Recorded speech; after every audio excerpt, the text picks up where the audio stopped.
Hello friends, स्वागत है आपका मेरे चैनल प्रोफिशिएंसी तंत्र में। तो कैसे हैं आप लोग? I hope you all are good. और जो बच्चे गवर्नमेंट एग्जाम्स की तैयारी कर रहे हैं उनके लिए ये वीडियो आई होप बहुत यूज़फुल रहे। तो आप एंड तक वीडियो को ज़रूर देखिएगा। तो समय वेस्ट ना करते हुए हम शुरू करते हैं अपना ये टॉपिक, रंग भेद नीति, जैसा कि आप स्क्रीन पे देख सकते हैं। और ये कहानी दक्षिण अफ्रीका की है और अपार्थ्रीड का मतलब मैं आपको अभी बताऊँगी। जैसा कि आप जानते होंगे कि इस लड़की का रंग बहुत काला है। और क्या आपको लगता है कि इस लड़की का काला होना या फिर दक्षिण अफ्रीका के लोगों का काला होना उनकी गलती है? क्या आपको लगता है? आप कमेंट बॉक्स में ज़रूर कमेंट करके मुझे बताएं। तो इसका जवाब है नहीं।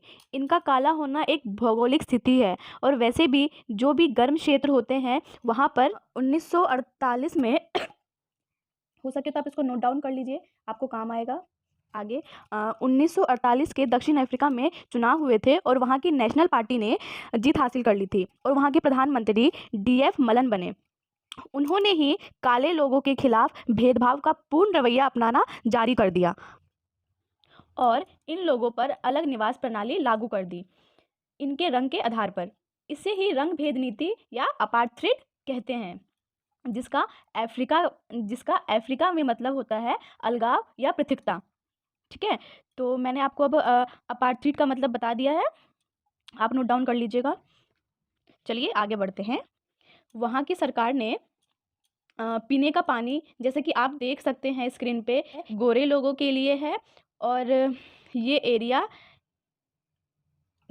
जिसमें मैंने ग्रीन लाइन, और ये एरिया काले लोगों के लिए है।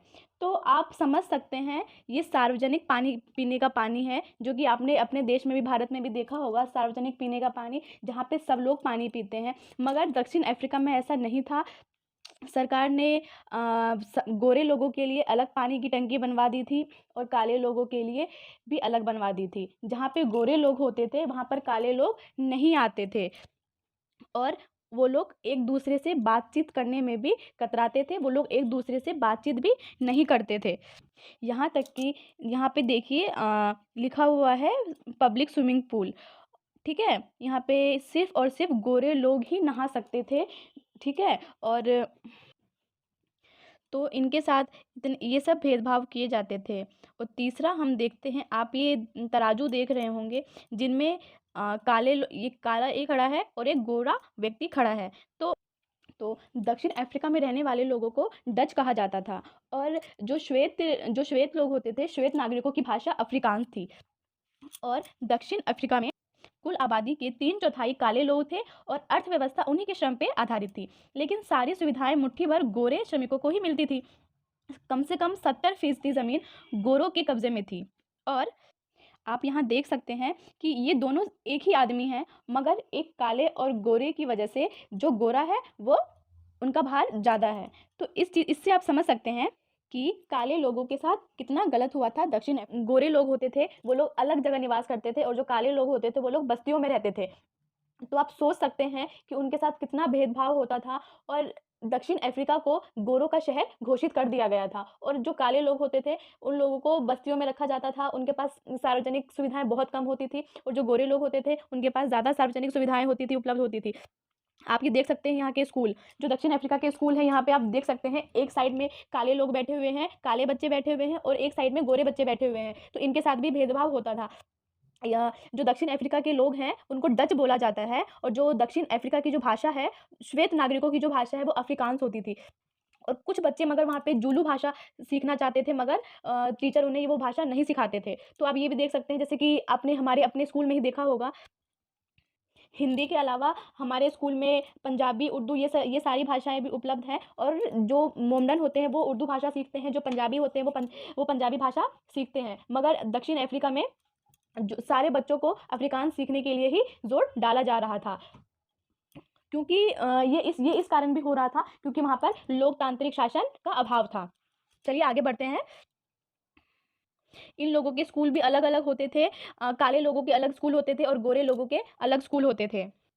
स्कूल के अलावा आप देख सकते हैं यहाँ तक कि हॉस्पिटल है, हॉस्पिटल भी काले लोगों के अलग होते थे और गोरे लोगों के हॉस्पिटल्स अलग अलग होते थे। और जो भी वहाँ की एम्बुलेंस होते थे, एम्बुलेंस में जो भी सुविधाएं दी जाती है वो काले लोगों के लिए बहुत कम होती थी और गोरे लोगों के लिए बहुत ज़्यादा होती थी। आप यहाँ देख सकते हैं एक साइड में वाइट लिखा हुआ है और एक साइड में ये पता नहीं चल रहा है क्या लिखा हुआ है, बट वो काले लोगों के लिए ही है। तो जो देखिए आप, जो गोरे लोगों के लिए है, वाइट लोगों के लिए है, कितनी अच्छी सुविधाएं दी गई है, आप फोटो में देख सकते हैं। तो फ्रेंड्स, आपको ये न्यूज़पेपर दिख रहा होगा जो कि दक्षिण अफ्रीका का है।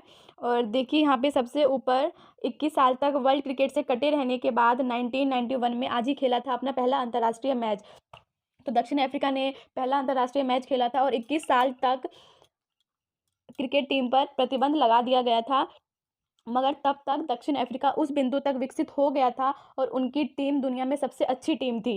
ये प्रतिबंध 1991 तक बना रहा, जिसके बाद दक्षिण अफ्रीका ने पहली बार भारत, पाकिस्तान, श्रीलंका और वेस्ट इंडीज़ के साथ खेला था और अंतर्राष्ट्रीय रैंकिंग में नंबर 1 रैंकिंग पे रहा। 60% से अधिक मैच जीता दक्षिण अफ्रीका ने और 1998 में राष्ट्रमंडल खेलों में स्वर्ण पदक हासिल किया था। तो हम जानते हैं कि ये रंग भेद नीति कैसे ख़त्म हुई। चलिए मैं आपको लेके चलती हूँ। और ये देखिए ये है नेल्सन मंडेला, जिनको अफ्रीका के गांधी के रूप में भी जाना जाता है। और इन्होंने ही 1943 में ANC यानी कि अफ्रीकी नेशनल कांग्रेस युवा शाखा बनाई थी। इन्होंने ही अश्वेतों के खिलाफ लड़ा था और जिस वजह से इनको कुछ समय के लिए जेल में रहना पड़ा था। नेल्सन मंडेला ने जीवन भर रंग भेद नीतियों के खिलाफ लड़ते रहे और 1994 में इन्होंने जीत हासिल की और रंग भेद नीति को ख़त्म किया और दक्षिण अफ्रीका को एक लोकतांत्रिक राज्य बना दिया।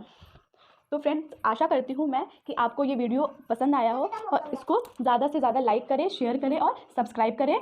मैं आपको मिलती हूँ अपने नेक्स्ट वीडियो में।